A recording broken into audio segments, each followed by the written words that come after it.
the Senate will officially proceed to the House passed, the Senate already officially proceeded to the House passed funding legislation.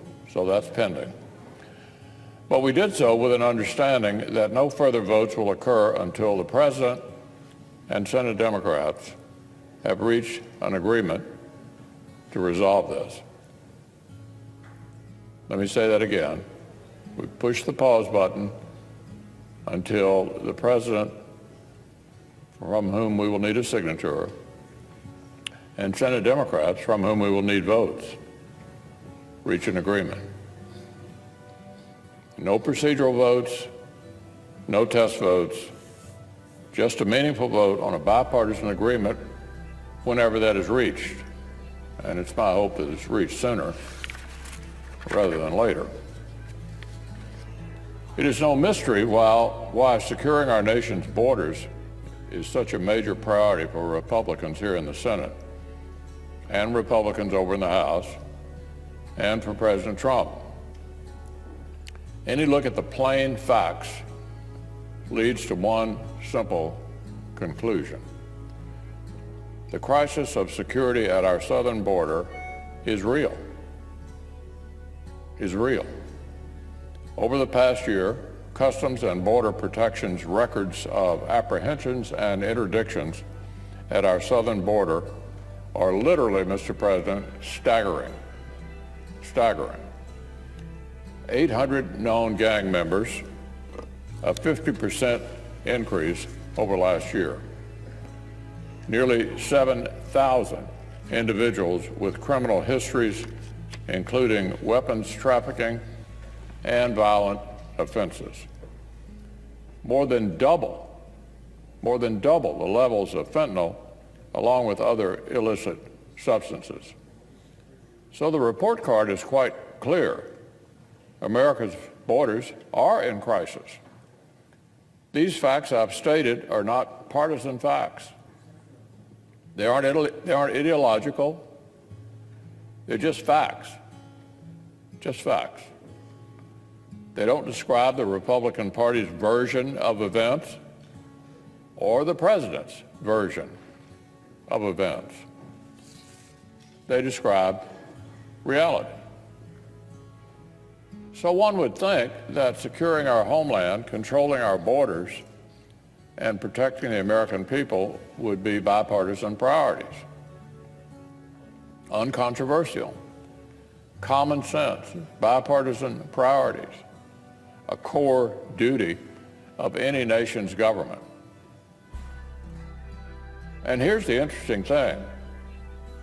Until very, very recently, Mr. President, that seemed to be the case. Back in 2006, Democrats were perfectly happy to support hundreds of miles of physical barriers along the border.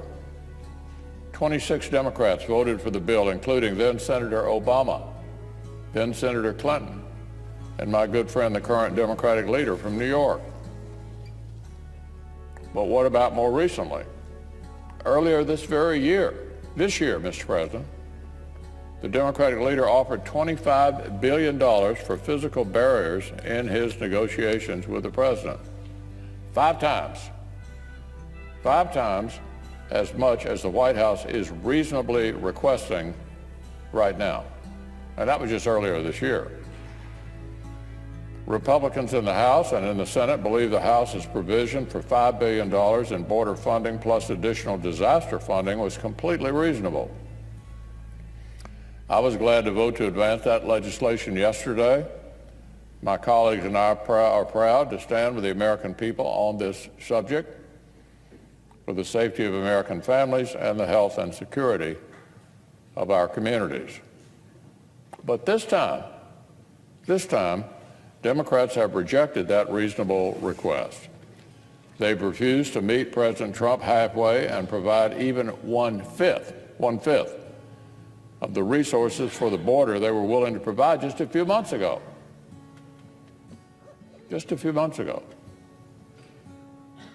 There's no bright line of principle that separates hundreds of miles of physical barriers in 2006 from new physical barriers in 2018.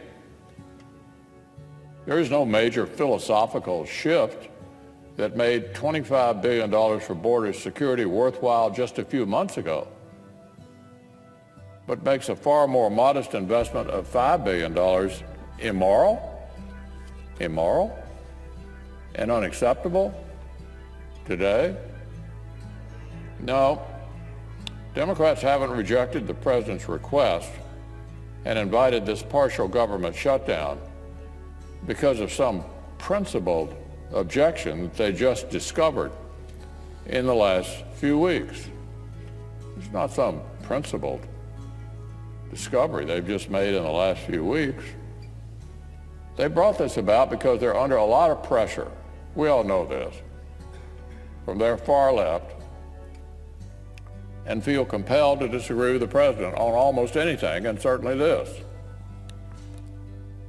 So that's where we are, but we don't need to be here for long.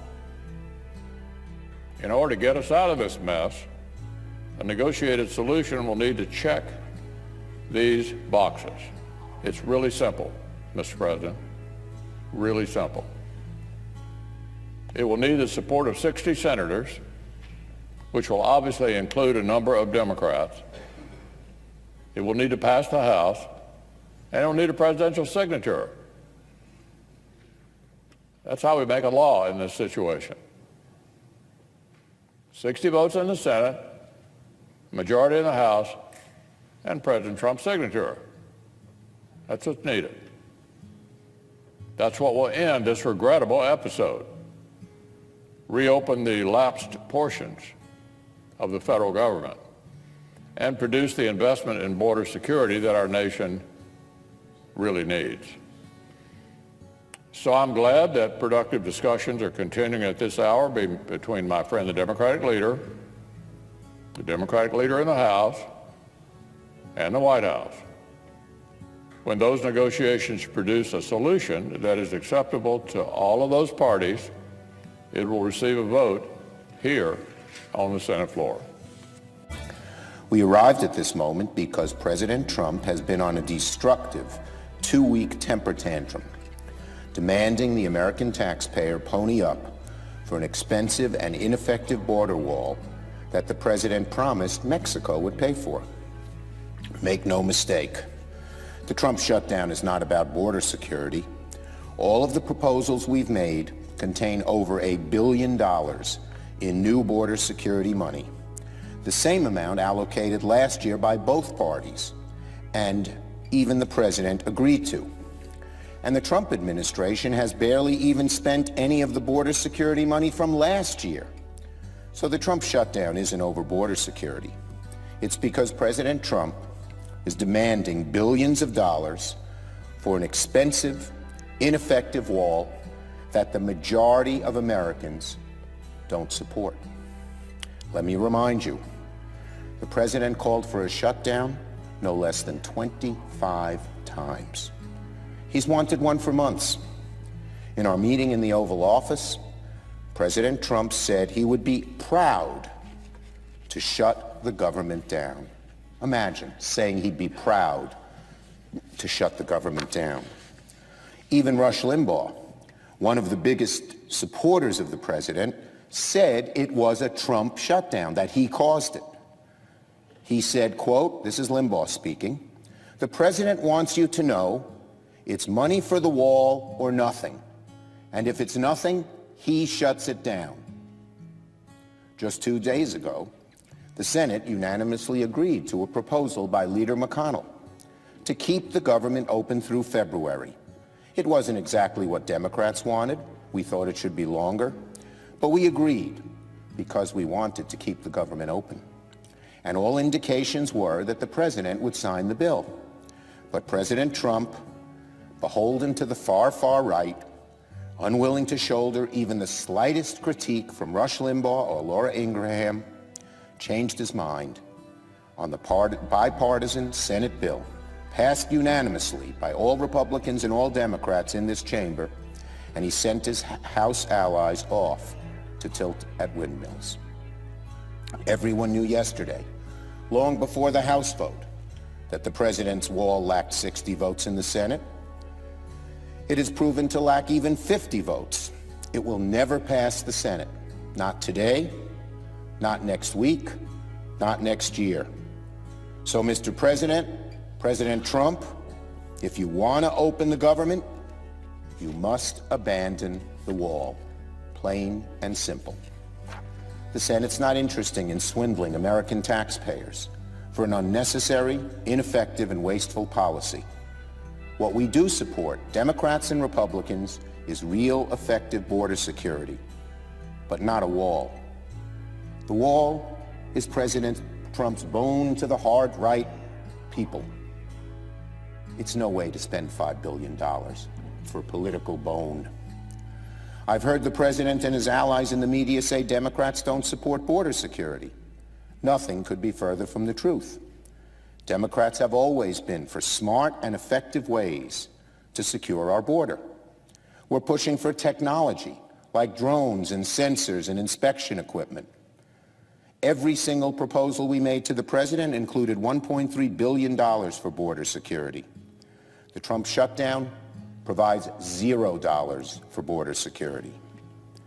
I have never supported a border wall, and I challenge anyone on the hard right to find a time when I or any expert has supported a wall like what the president has proposed.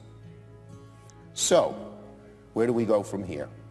Well, 3 proposals are on the table. 2 by Democrats, Leader Pelosi and I. 1 by Leader McConnell, each of which would reopen the government and provide $1.3 billion in border security.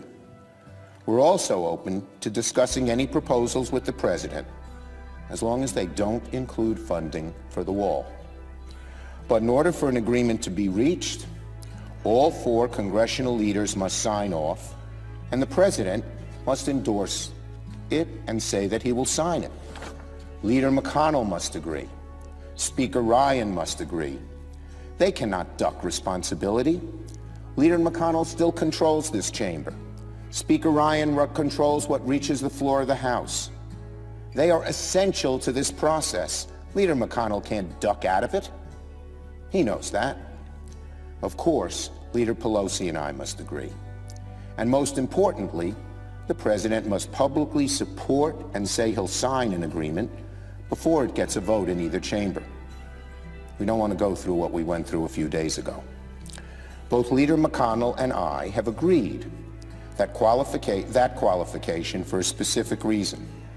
Repeatedly, the president has privately agreed to a deal with congressional leaders only to reverse himself when criticized by the far right.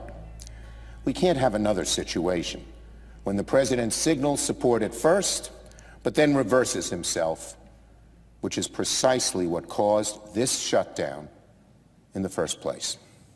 If Leader McConnell, Speaker Ryan, Leader Pelosi, and I agree on a solution, and the president says he'll sign it, we can end the Trump shutdown immediately. Discussions continue among the members of our staffs. The Republican leader and I will update the